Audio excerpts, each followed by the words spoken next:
భ్రమేణాహం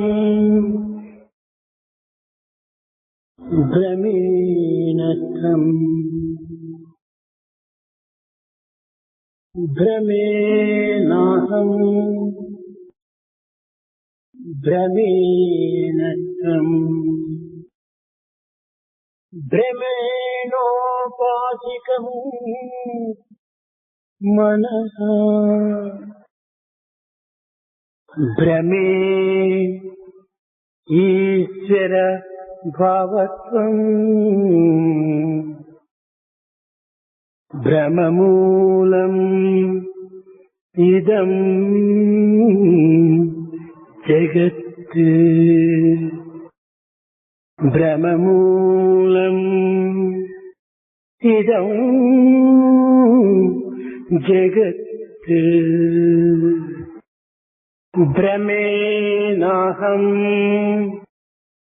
భ్రమేణత్వం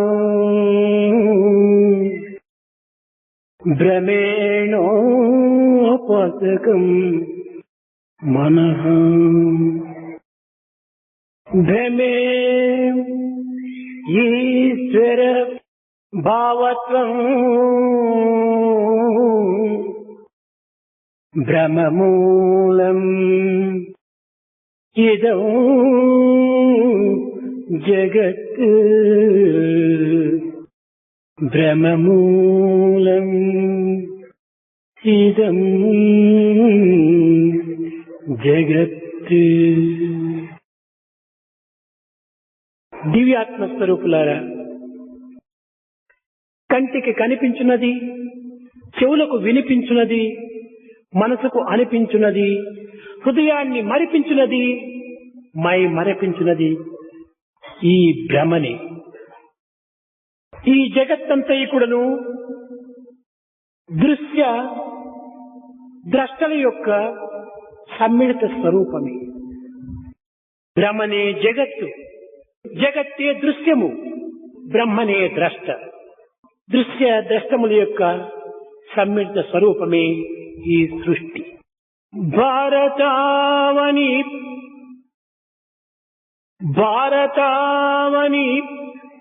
గురు శిష్య భావముడిగే సత్య సంపద క్రమశిక్ష సన్నగిల్లే భక్తి విశ్వాసములయందు రక్తి తొలగే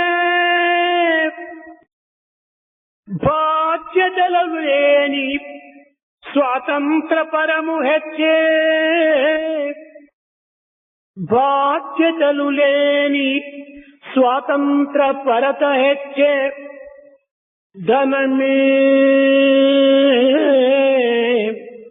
ధనమే ప్రధానమయ్యను ధర్మముడిగే ధనమే ప్రధానమయ్యను ధర్మముడిగే ఇంతకన్నను వేరే తీయరుగపరతు ఇంతకన్నను వేరే తీయరుగపరతు సాధు సద్గుణ గణ్యులవు సభ్యులారా సాధు సద్గుణ గణ్యులవు సభ్యులారా. ప్రేమ స్వరూపులారా, ఈ విశాల సృష్టి యందు మానవుడు తెలుసుకొనవలసినటువంటి విషయములు అనంతములై ఉండగా సామాన్యముగా సర్వానుభవములో సర్వమానవుల నుండి వెలువడేటువంటి నేను నేను నేను అనేటువంటి పదమును గుర్తించమని భారతీయ వేదాంతములు ప్రబోధించుటూ ఉండినటువంటి అంతరార్థం ఏమిటి? నిజముగా ఈ అనంతమైనటువంటి యొక్క ఆత్మతత్వాన్ని మానవుడు గుర్తించుకుంటే సర్వమును గుర్తించిన వాడవుతాడు. యద్విజ్ఞానేన సర్వం విజ్ఞాతం భవతి అని శృతి ప్రమాణం. కనుక నేను నేను అనేటువంటి పదమునకు చక్కగా అర్థమును గుర్తించినప్పుడే మానవుడు సర్వమును గుర్తించిన వాడవుతాడు. జన్మ కర్మచ మే దివ్యం. భగవద్గీత యందు ధర్మ కర్మచ మే దివ్యం.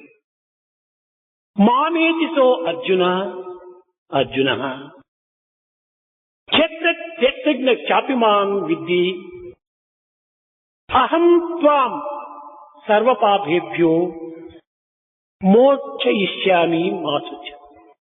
ఈ గీత యందు ఎక్కడ చూచిన కూడాను నేను నేను నేను అనేటువంటి పదము ఆకాశం వలె సర్వవ్యాపకమై సర్వాంతర్గతమై చక్కగా ప్రబోధిస్తూ వచ్చుచున్నది.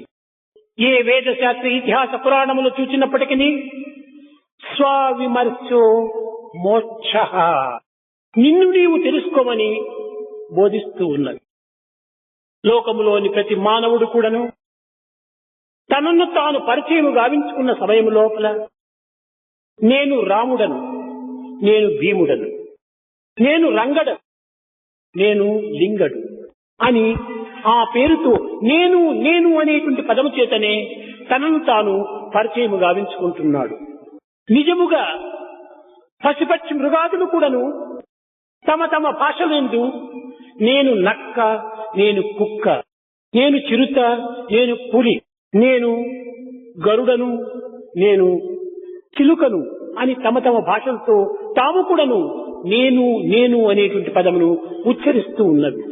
కనుక నేను అనేటువంటి యొక్క పదము పూసలలోని దారం వలె ఆకారం మానవుని యందు అనేక భేదములు ఉండినప్పటికీ సర్వుల యందు కూడాను నేను నేను అనే సూత్రము వ్యాపించి ఉన్నది.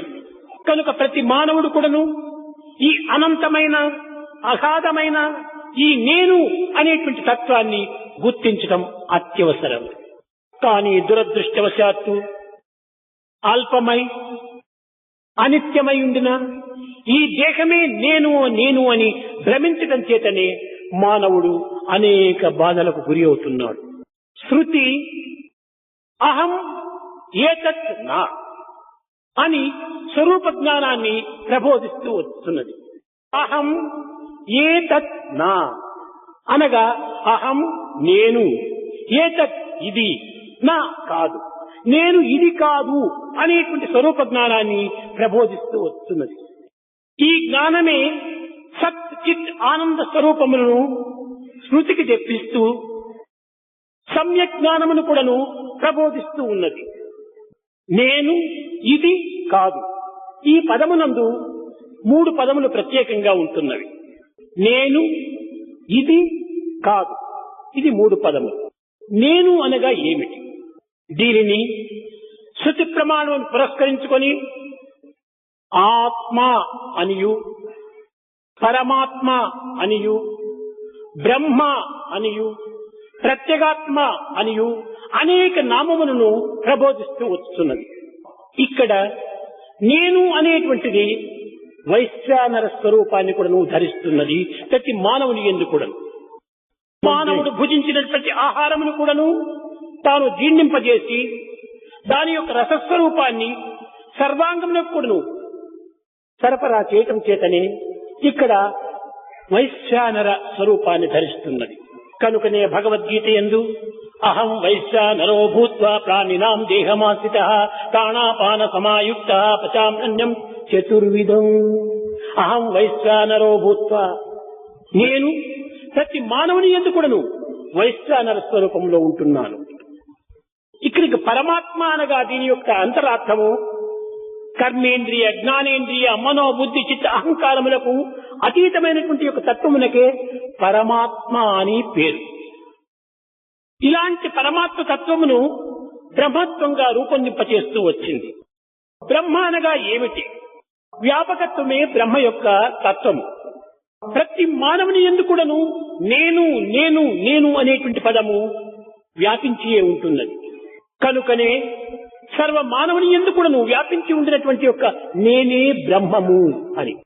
కనుక నేను అనేటువంటిది బ్రహ్మస్వరూపమే.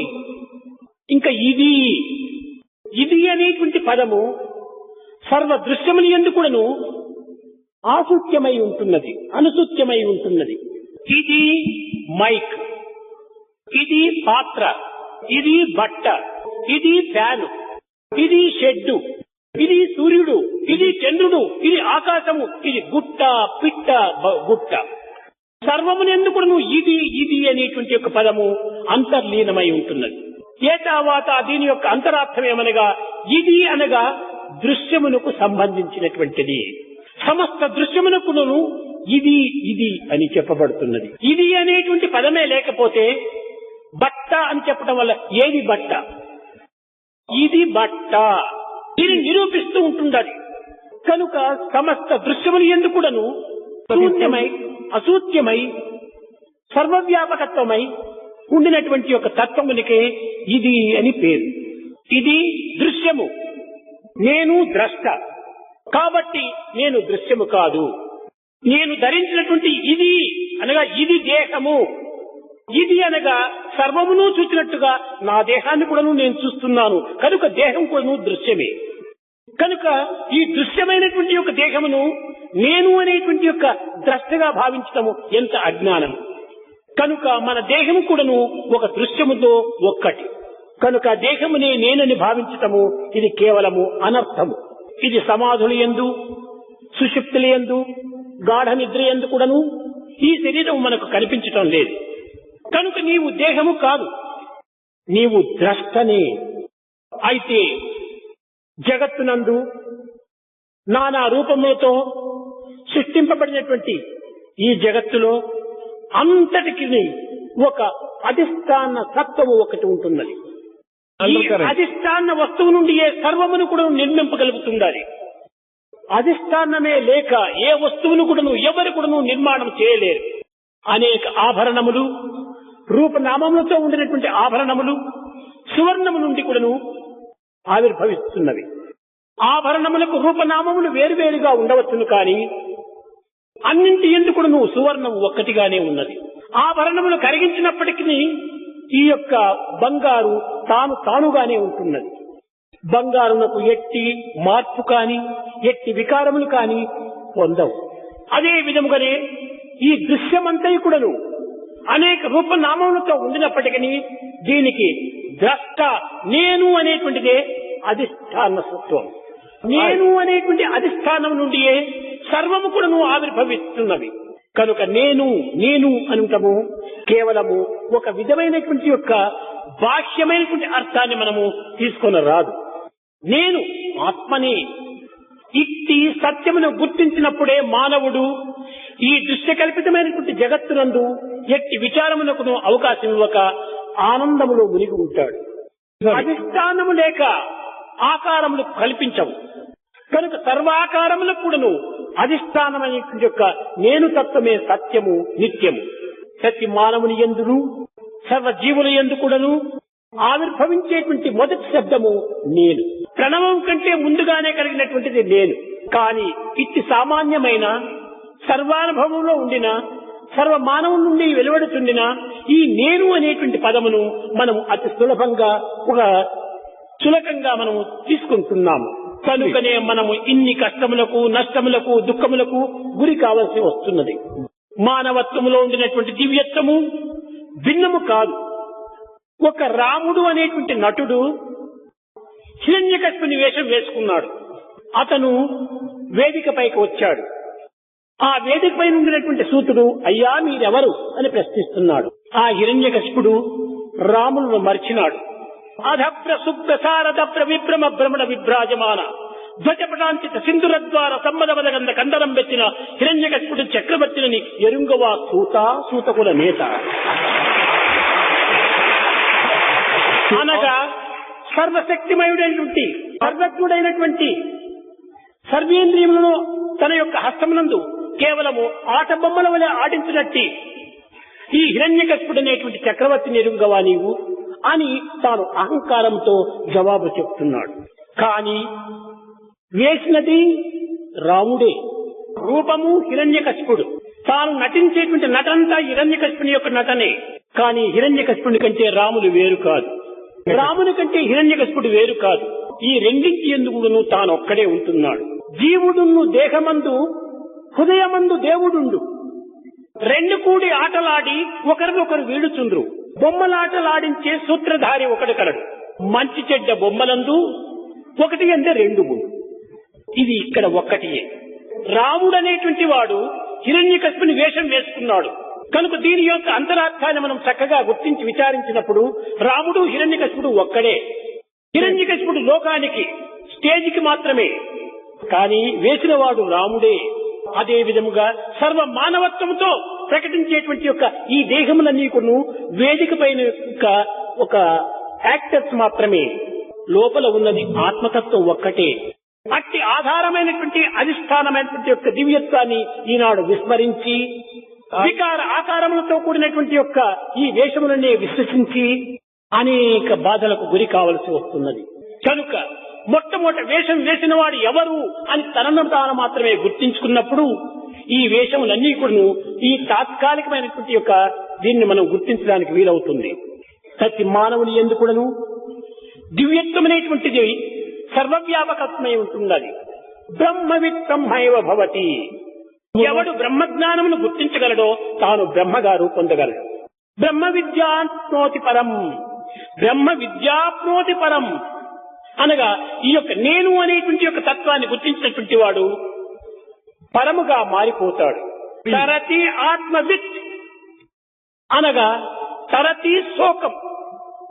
ఈ యొక్క శోకమును నివారణ గావించుకునేటువంటి యొక్క తత్వము తానెవరో గుర్తించుకున్నప్పుడే నివారణ గావించుకోగలడు. నేహ నానాస్తి కించిత్, ఉన్నది ఒక్కటే. ఏకం ఏవ అద్వితీయం, రెండవది లేనే లేదు. ఇది శృతుల యొక్క ప్రమాణము. కానీ మానవుడు ఈ శృతులు కాని పెద్దల యొక్క బోధనలు కాని పెడచెవిని పెట్టడం చేతనే తన యొక్క స్వరూపాన్ని తాను మర్చిపోతున్నాడు. తాను దేనిని తెలుసుకుంటే సర్వమును తెలుసుకోగలడో దానిని తెలుసుకునేందుకు ప్రయత్నించాలి. ఏక మిత్పిండం ఏక మృత్పిండం జ్ఞానేన సర్వమృణ్మయం విజ్ఞాతం భవతి. ఒక మట్టిని మనం గుర్తించుకుంటే ఆ మట్టితో చేయబడినటువంటి యొక్క పాత్రలు అన్నింటికి ఎందుకు మట్టి ఉన్నదని సత్యం మనకు గోచరమవుతుంది. కుండలో మట్టి ఉన్నది కానీ మట్టిలో కుండలు లేవు, కుండలు కల్పితం. కనుకనే ఈ దృశ్యములు ఎందుకును ద్రష్ట ఉన్నాడు కానీ ద్రష్టలో దృశ్యములు లేవు. కనుక నీవు ద్రష్ట ద్రష్ట అనేటువంటి యొక్క సత్యాన్ని నీవు చక్కగా నీవు గుర్తించడానికి ప్రయత్నించాలి. ఈ ద్రష్టకు అనేక పేర్లు ఉంటున్నవి. జాగ్రత్త అవస్థ యందు ఈ నేను అనేటువంటిదే సర్వవ్యాపకత్వమై ఉంటుండాలి. అనేక రూపనామములతో కూడటం చేతనే విరాట స్వరూపుడు అని ఇతనికి పేరు. సర్వ విషయములతో కూడా నువ్వు వ్యవహరించడం చేత వ్యావహారికుడు అని దీనికి పేరు. ప్రతి పదార్థమునందు కూడా అభిమానము కలగటం చేతనే విశ్వడు అని ఒక పేరు. జాగ్రత్త అవస్థ యందు ఈ నేను అనేటువంటి యొక్క ఆత్మకు ఇన్ని రకములైనటువంటి పేర్లుగా రూపొందుతూ వస్తున్నాయి. ఇంకా స్వప్నావస్థ యందు ఈ నేను అనేటువంటి దీనికి అనేక రకములైన పేర్లు కూడా ఉంటున్నవి. స్వప్న కల్పితుడు అని దీనికి పేరు. మనస్సునే ఆకారంగా ధరించేటువంటి వాడు కాబట్టి ప్రత్యేగాత్మ అని కూడా ఇతనికి ఒక పేరు.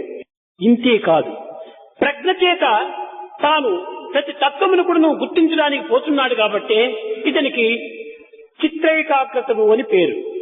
ఈ విధంగా నేను అనేటువంటి ఒక పదమునకు అనేక పేర్లుగా ఉంటున్నవి. సుషుప్తి యందు అంతఃకరణ యొక్క ప్రభావము చేత సర్వమును తెలుసుకొనగలుగుతున్నాడు కనుకనే ఇతనికి తైజస్సుడు అని పేరు, ప్రాజ్ఞుడు అని పేరు. కనుక ప్రపంచము లోపల ఒక్క బంగారుగా ఉండినప్పటికీ అనేక నగలు చేసినప్పుడు ఆ నగలకు అనేక పేర్లుగా ఉంటుంటాయి. రూపనామములు వేరు వేరుగా ఉండినప్పటికీ కానీ అన్నింటి ఎందుకుడను ఏకత్వంగా ఉండినటువంటిది సువర్ణం ఒక్కటే. ఈ జగత్తు కూడాను అనేక రూపనామములతో కనిపించుతున్నప్పటికీ అన్నింటి యందు ఉన్నది నేనే. నేను అనేటువంటి యొక్క తత్వమే సర్వవ్యాపకత్వంగా ఉంటున్నది. దివ్యాత్మ స్వరూపులారా, ఆత్మ అనగా అందరి నుండి కూడాను ఏ శబ్దము సమముగా ఏకంగా ఆవిర్భవించుతున్నదో అది ఏ ఆత్మ. రాముడెవరు అంటే నేను అంటున్నాడు, కృష్ణుడెవరు అంటే నేను అంటున్నాడు, విజయ్ ఎవరు అంటే నేను అంటున్నాడు, సుజయ్ ఎవరు అంటే నేను అంటున్నాడు. విజయ సుజయ రాముడు కృష్ణుడు వేరు వేరు రూపనామంతో ఉండినప్పటికీ అందరి నుండి కూడాను నేను నేను నేను అనేటువంటి యొక్క జవాబు సమంగానే వస్తున్నది. అది ఏ సర్వులు యందు ఉండినటువంటి యొక్క సమత్వమైనటువంటి ఆత్మ. నేను లేనటువంటి యొక్క వ్యక్తి కాని ప్రాణి కాని ఈ జగత్తులో కానరాదు. యోగి భోగి జోగి విరాగి బైరాగి యందు కూడాను నేను అనేటువంటి యొక్క శబ్దం ఆవిర్భవించుతూనే ఉంటున్నది. కనుక ప్రతి మానవుడు కూడాను నేను అనేటువంటి ఒక తత్వాన్ని గుర్తించడమే ఇది సరైనటువంటి యొక్క అంతరార్థము. ప్రతి మానవుడు కూడాను ఇది నా ఇల్లు, నా దేహము, నా మనస్సు, నా బుద్ధి, నా చిత్తము, నా ఇంద్రియము అనుకుంటున్నావు. కానీ నేనెవరు అనేటువంటిది తెలియటం లేదు. నేను అనేటువంటిది తెలియకుండా నా దేహం అనుకుంటే ఇది ఏ విధంగా నీకు సంబంధించింది? నా దేహం అనుకున్నప్పుడు దేహం వేరైపోయినా నీవు వేరు కావాలి. నా బట్ట అంటే బట్ట వేరు, నేను వేరు. కాబట్టి నా దేహం అనుకున్నప్పుడు దేహం నీవు కాదు. దేహం ఒక దృశ్యము, ఇంద్రియముల యొక్క దృశ్యము, మనస్సు ఒక దృశ్యము, చిత్తం ఒక దృశ్యము, అంతఃకరణ యొక్క దృశ్యము, సర్వము దృశ్యమే. కనుకనే తెలియబడుచున్న విశ్వంబు దృశ్యమందు, తెలియబడుచున్న విశ్వంబు దృశ్యమందు తెలివినై సర్వమును గాంతు ద్రష్ట నేను. ఇంతకన్నను అన్యమేదియును లేదు. సత్యమిది సర్వ వేదాంత సంగ్రహంబు, సత్యమిది సత్యమిది సర్వ వేదాంత సంగ్రహంబు. వేదాంతం వేదాంతం వేదాంతం. వేదాంతం అనగా ఏమిటి? ఏదో అర్థం కానటువంటి పదములు ఉచ్చరించడం వేదాంతం కాదు. తనను తాను గుర్తించుకోవటమే ఎరుక. తనను తాను గుర్తించుకోలేకపోవటమే మరుపు. మరుపే దృశ్యము, ఎరుకే బ్రహ్మము. జాగ్రత్తలోని జాగ్రత్తనే ఎరుక. కనుక నిరంతరం కూడా నువ్వు జాగ్రత్త ఎందే మనం ఉంటుండాలి. ఇది ఏ ఎరుక అనేటువంటి తత్వమునకు అంతరార్థము. దీనినే వేదాంతం కూడాను ఎరుకు మరపనకుండా జాగ్రత్త తమకు స్వప్నాసుప్తులు అరమరలు లేకుండా ఎప్పుడు తరచుకొని జీవాత్మ చదివిడి తారకం అన్నారు. ఆ తారక తత్వం అనేటువంటిది ఈ యొక్క నేను నేను అనేటువంటి యొక్క అంతరాత్మ యొక్క ప్రబోధనే. భగవద్గీత యందు కూడాను సర్వధర్మాన్ పరిత్యజ్య మాం ఏకం శరణం వ్రజ, అన్ని ధర్మములు కూడా నీవు విసర్జించమన్నాడు.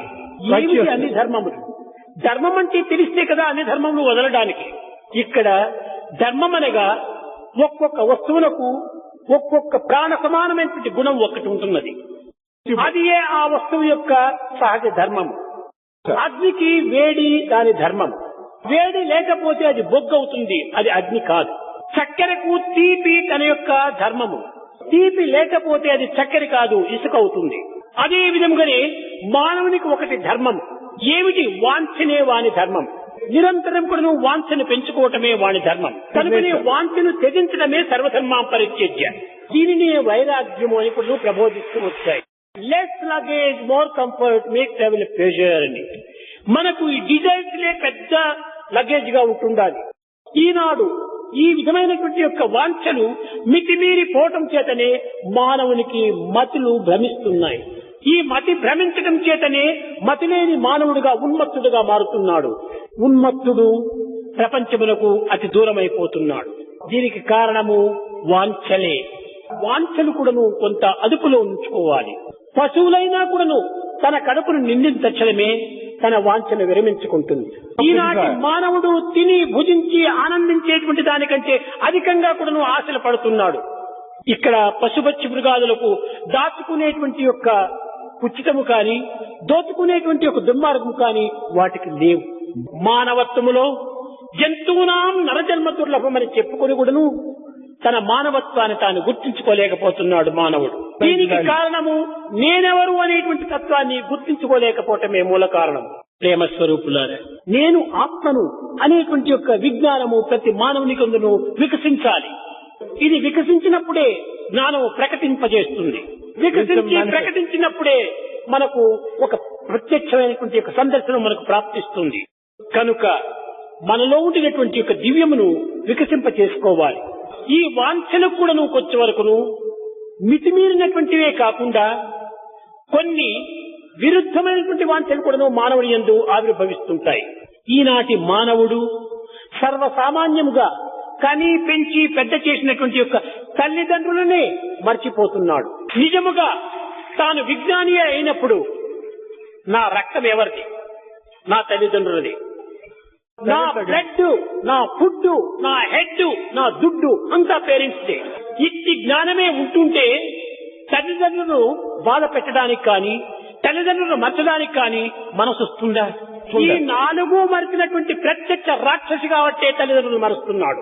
తల్లిదండ్రులను ఎవరు మరుస్తాడో వాడు ప్రత్యక్ష కలియుగ రాక్షసుడనే చెప్పవచ్చు. మరువ రాదు.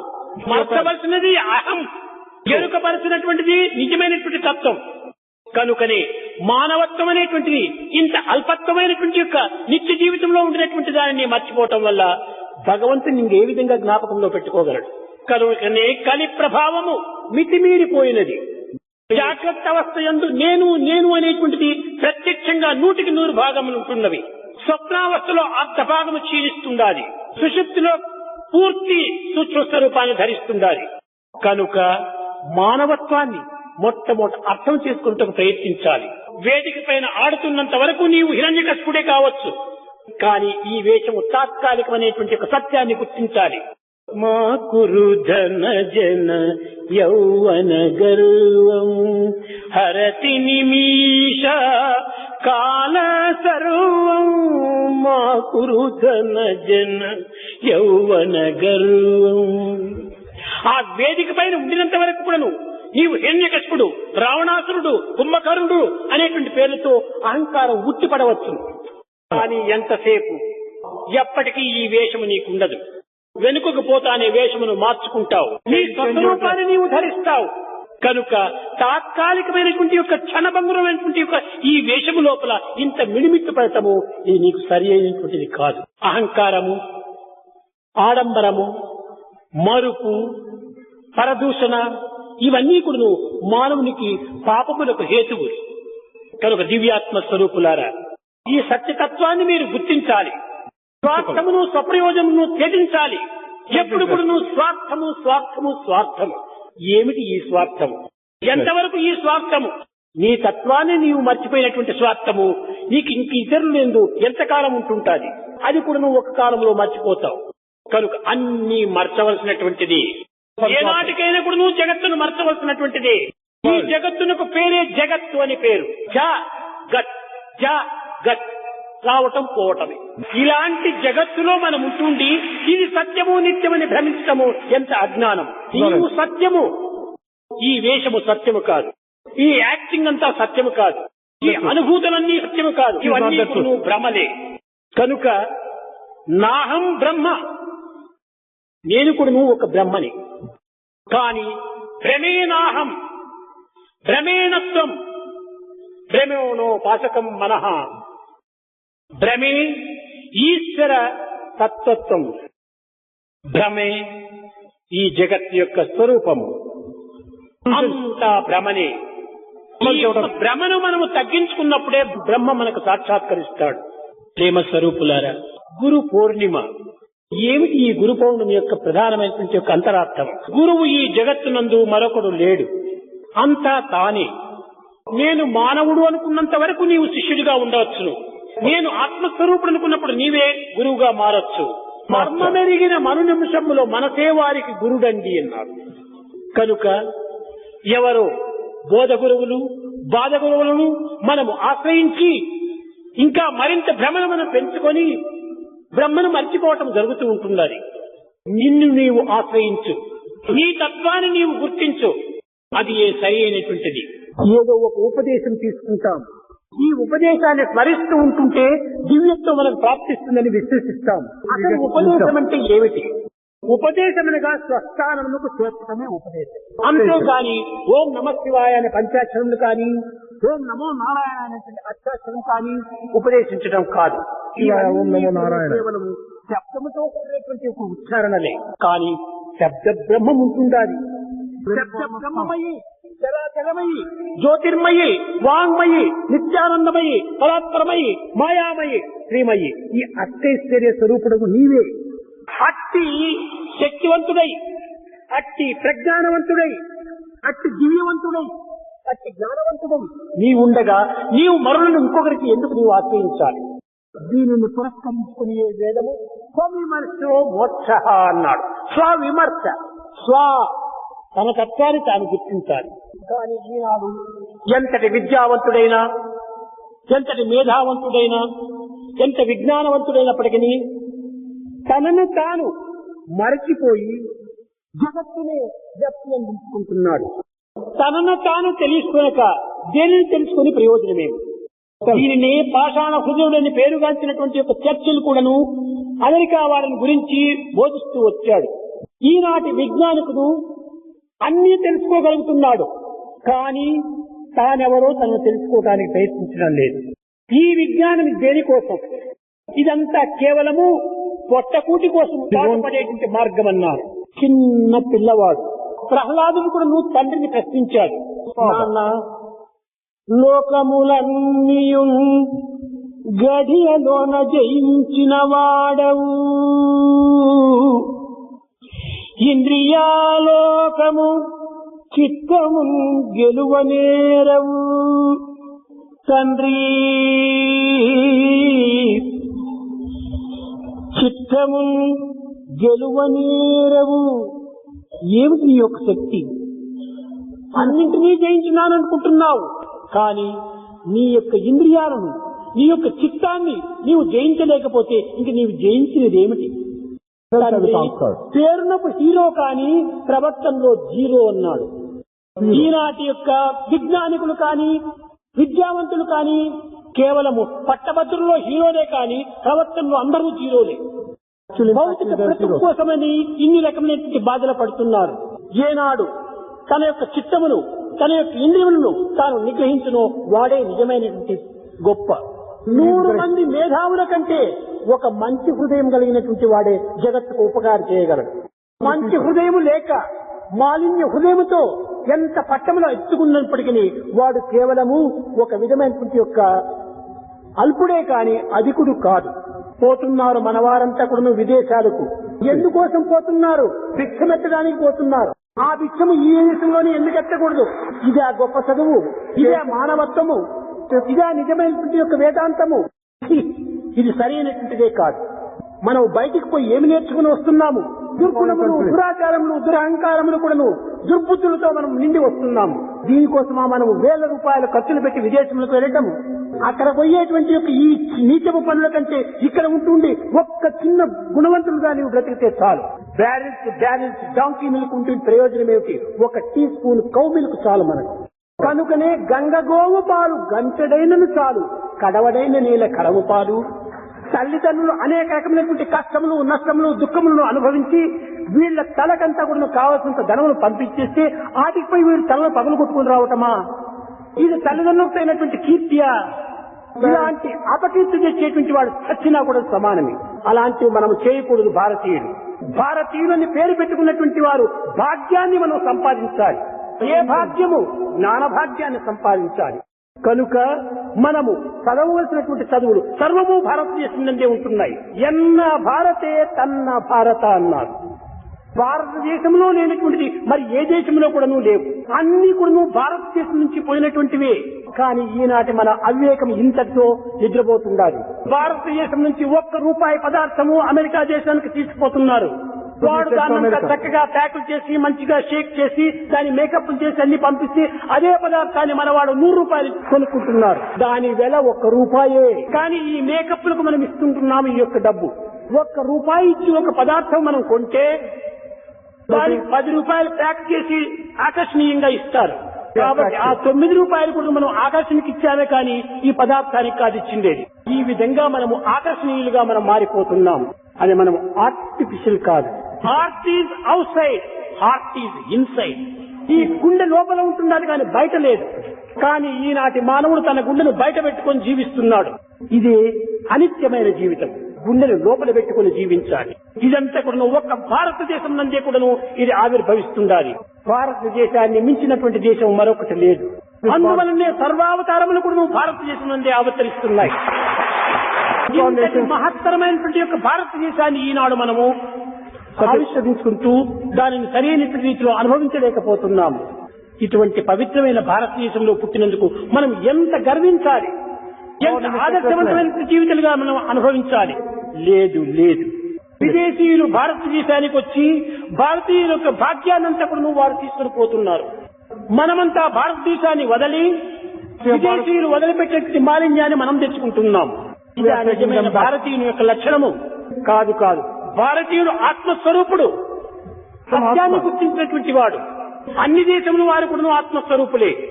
కానీ వారు దానిని గుర్తించుకునేటువంటి శక్తి సామర్థ్యం వారి దగ్గర లేకపోతున్నాయి.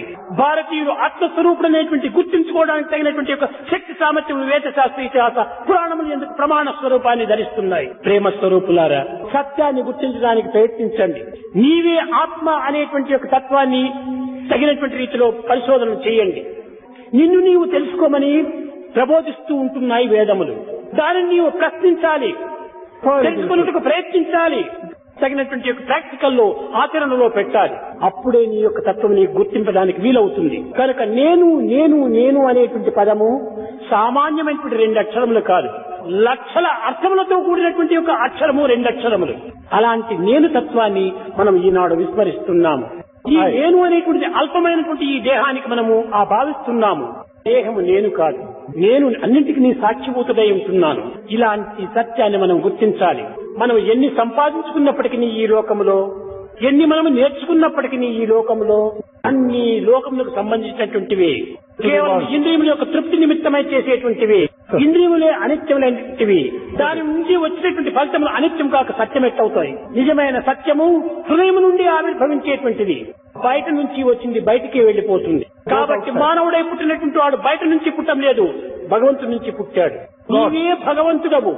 అలాంటి దివ్యమైన విశ్వాసాన్ని మనం పెంచుకోవాలి. మానవుడు మానవుడు మానవుడనగా విశ్వాసము గల జీవి అని దీని అర్థము. మనం విశ్వసించినటువంటి దానిని ప్రాక్టికల్లో పెట్టినప్పుడే, ఆచరించినప్పుడే అది విశ్వాసం మరింత అభివృద్ధిగా వస్తుంది.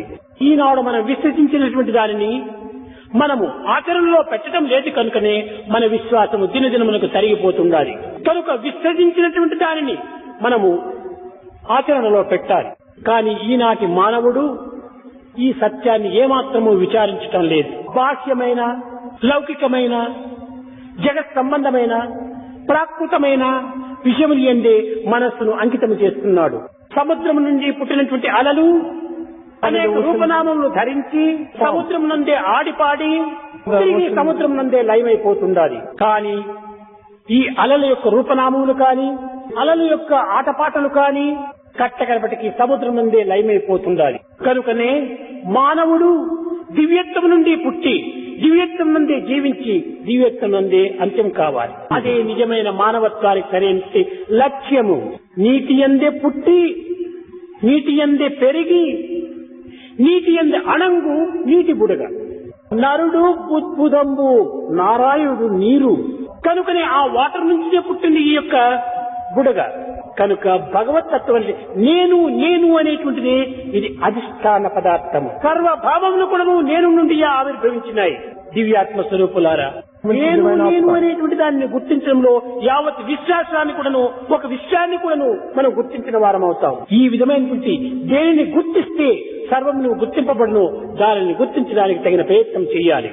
కస్మిన్ను భగవో విజ్ఞాతే సర్వం విజ్ఞాతం భవతి. కస్మిన్ను భగవో. చూశారా, దేనిని నీవు గుర్తించడానికి ప్రయత్నిస్తున్నావో అదే నీవు. ఒక గదిలో ఒక వ్యక్తి అనేక పదార్థములు వెతుకుతూ ఉన్నాడు. అన్ని పదార్థములు కనిపిస్తున్నాయి, కానీ వెతికేటువంటి వాడు తనకు కనిపించడం లేదు. నీవు అన్నింటినీ వెతుకుతున్నావు ఈ జగత్తులో, కానీ నిన్ను నీవు వెతుక్కోవటం లేదు. అదే ఉండినటువంటి అజ్ఞానం. నిన్ను నీవు వెతుక్కుంటే ఇవన్నీ నీ హస్తగతమైపోతాయి. కనుక నీ త్యాగరాజు కూడాను ఏ దానిని తెలుసుకుంటే సర్వమును తెలుసుకున్న వాడవుతాడో దానిని తెలుసుకోవడానికి నాకు శక్తి ఇమ్మని ప్రార్థించాడు. భగవంతుడా, అష్టగ్రహములకంతా కూడా నేను స్వాధీనుడైపోతున్నాను అనుకుంటున్నాం. అష్టగ్రహముల పూజలు చేస్తున్నాను, అనేక రకములైనటువంటి ఆరాధనలు సలుపుతున్నాను, ప్రయోజనం ఏమిటి? అనుగ్రహ బలం ఒక్కటుంటే అష్టగ్రహములు నా హస్తగతమైపోతాయన్నాడు. నీ అనుగ్రహం కావాలి అన్నాడు. దానిని మనం సంపాదించుకున్నప్పుడు సర్వము కూడా సంపాదించుకున్న వారమవుతాం. మనం ఏమాత్రం కూడా అల్పులము కాదు, బలహీనులము కాదు, పేదవారం కాదు. మనకంటే రిచ్చివాడు, మనకంటే శ్రీమంతుడు ఈ జగత్తులో మరొకడు లేడు. ఆ ధైర్య సాహసం చేత మనము సాధనలో పాల్గొనాలి. నాన్నకి బడవా నాన్యాకి పరదేశి, నాన్యాకే పరదేశి, శ్రీదే హరి ఎనగి నీరువదనక నాన్యాకే బడవా నదనయ్య. పురందరదాస్ చెప్పారు, నేనెందుకు బీదవాడిని అవుతాను? నా భగవంతుడే నా హృదయంలో నిలిచి ఉంటున్నాడు. అలాంటి నేను బీదవాడిని కాదు, సర్వమును తాని. పెట్టిగేయొಳಗಿರುವ ಹಸ್ತಾಭರಣ ನೀನೆ ಶ್ರೇಷ್ಠಮೂರುತಿ ಸ್ವಾಮಿ ನೀನಿರುವದನಕ ಒಡಹುಟ್ಟಿದವ ನೀನೆ ಒಡಲಿ ಹಾಕುವವ ನೀನೆ ಹೇಳುವವ ನೀನೆ ಬುದ್ಧಿ ಕಲಿಸುವವ ನೀನೆ ఉదారక జనక స్వామి నీవే. అన్నీ నీవే. నేననేది ఏమిటుంది? నేనే నీవు, నీవే నేను. ఏ విధమైన భేదము లేదు. ఇలాంటి దివ్యమైనటువంటి భావములు కలిగినటువంటి యొక్క మహాపవిత్రులైనటువంటి జీవితం భారతదేశంలో అనేక వేల మంది జన్మించినటువంటి వారు. ఇలాంటి ఆదర్శమూర్తుల యొక్క దివ్యత్వాన్ని ఈనాడు మనం విస్మరిస్తున్నాము. ప్రేమ స్వరూపులారా, గడిచినది కానీ ముందైనప్పుడు మన భావాన్ని మనము చక్కగా దివ్యత్వంగా మనం భావిస్తూ రావాలి. మనం అల్పులుగా భావించరాదు. మనం అమృత పుంజములు, అమృత పాండములు. ఈ అమృత పాండము నుంచి ఏ రంధ్రము కొట్టిన అన్ని అమృతంగానే రావాలి. త్వన్నంత విస్తే అమృతస్య పుత్ర. నీవు అమృతపుత్రుడు, నీవు అమృతపుత్రుడు కాదు. కనుక నీ మాటలు కాని, నీ చేతలు కాని, నీ తలంపులు కాని అన్ని కూడా నువ్వు దివ్యమైనటువంటివిగానే రావాలి. అప్పుడే నీవు దివ్యమానవుడిగా రూపొందుతావు. తాత్కాలికమైన ఇంద్రియముల యొక్క సుఖములకు, ఇంద్రియముల యొక్క భోగములకు నీవు ఏమాత్రం కూడా నువ్వు దాసుడు కావద్దు. అప్పుడే నీ దివ్యత్వాన్ని నీవు గుర్తించుకున్న వాడవుతావు. సత్యరూపము తెలియరోరన్నా, సత్యరూపము తెలియలోరన్నా, సైచెంత చేరి తత్వ మార్గము వడయరోరన్నా. ఇలాంటి తత్వరూపాన్ని మనం అందుకోవాలి. ఈ బాహ్యమైనటువంటి యొక్క తత్వాన్ని మనం విసర్జించాలి. తనువు చూచి మురసిపోకన్నా, మట్టి బొమ్మిది అందమన్నది ఇందు లేదన్నా. తనువు చూచి మురసిపోకన్నా, మట్టి బొమ్మిది అందమన్నది ఇందు లేదన్నా.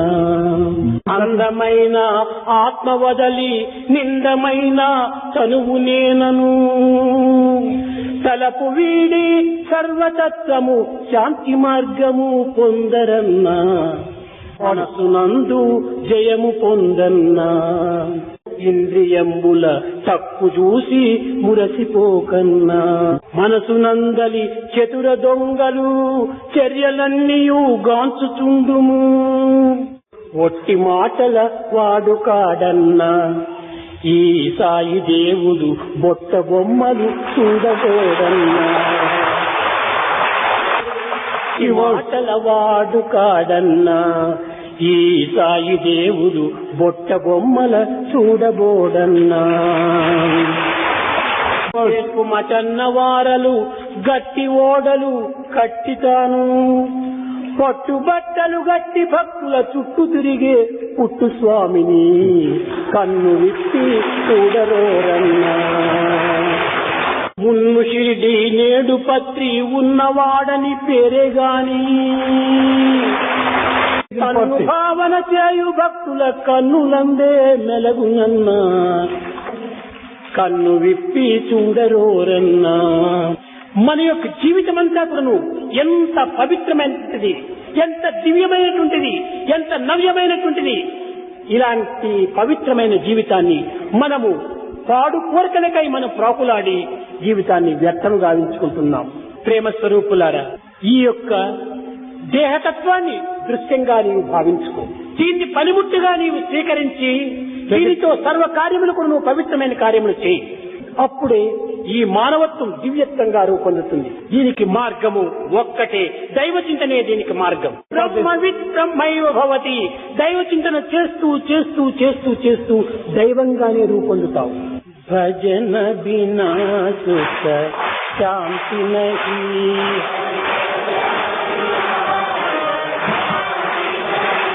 हरि भजन बिना सुख शांति नहीं,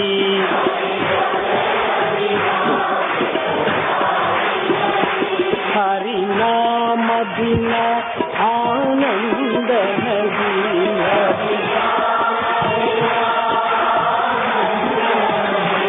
हरि नाम बिना आनंद नहीं,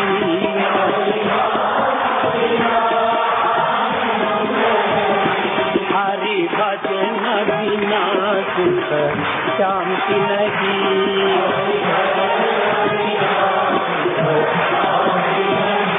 जप ध्यान बिना सम योग नहीं, जप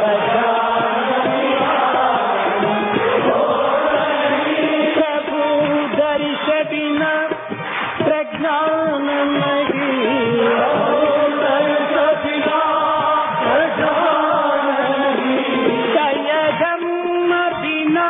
सत्कर्म नहीं,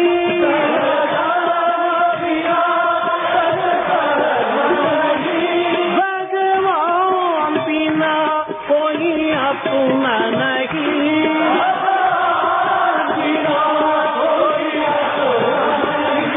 हरि नाम बिना परमात्मा नहीं,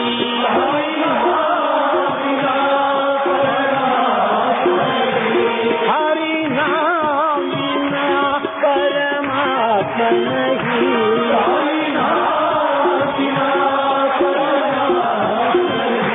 हरि भजन बिना शांति नहीं, हरि भजन बिना शांति नहीं,